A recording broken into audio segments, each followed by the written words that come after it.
आज मैं बात करूंगा एक इंसिडेंस के बारे में जो पिछले महीने घटित हुआ जब मैं ऑस्ट्रिया से इंडिया के लिए ट्रेवल कर रहा था। प्लेन उड़ चुका था, एकदम से अनाउंसमेंट हुआ कि किसी के हेल्थ रिलेटेड प्रॉब्लम हो गई है, कोई डॉक्टर है तो अपने आप को आइडेंटिफाई कीजिए।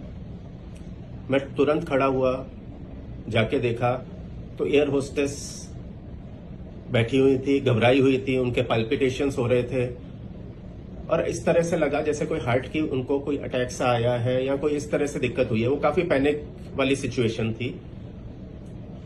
पायलट भी वहीं पे थे और किसी को समझ नहीं आ रहा था कि क्या किया जाए, इमरजेंसी लैंडिंग कराई जाए या नहीं।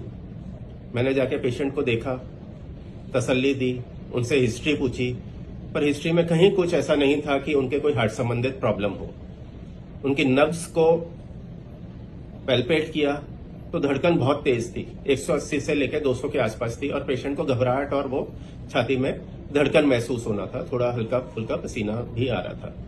पर चूंकि धड़कन तेज थी, पेशेंट के सिम्टम्स ऐसे लग रहे थे कि सुप्रावेंट्रिकुलर टैकीकार्डिया हो सकता है। तो अपने पास जो चीज अवेलेबल वहां पे थी वो सिर्फ ये था कि कुछ नॉन फार्मेकोलॉजिकल कर सकते हैं अगर जिससे पेशेंट को नुकसान नहीं हो, वो चीज ट्राई की जा सकती है।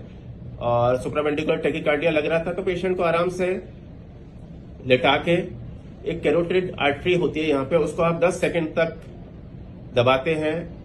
थोड़ी सी सावधानी रखनी होती है, उनकी पल्सेस देखनी होती है, पेशेंट के कोई और दिक्कत तो नहीं बढ़ रही हो, ये भी साथ साथ में देखना होता है। तो इसको कार्डियक साइनस मसाज कहते हैं। ये प्लान किया गया और जैसे ही मसाज किया उसके बाद पेशेंट की एकदम से धड़कन नॉर्मल आ गई, 90 to 100 आ गई और उनके सिम्टम्स भी सेटल हो गए।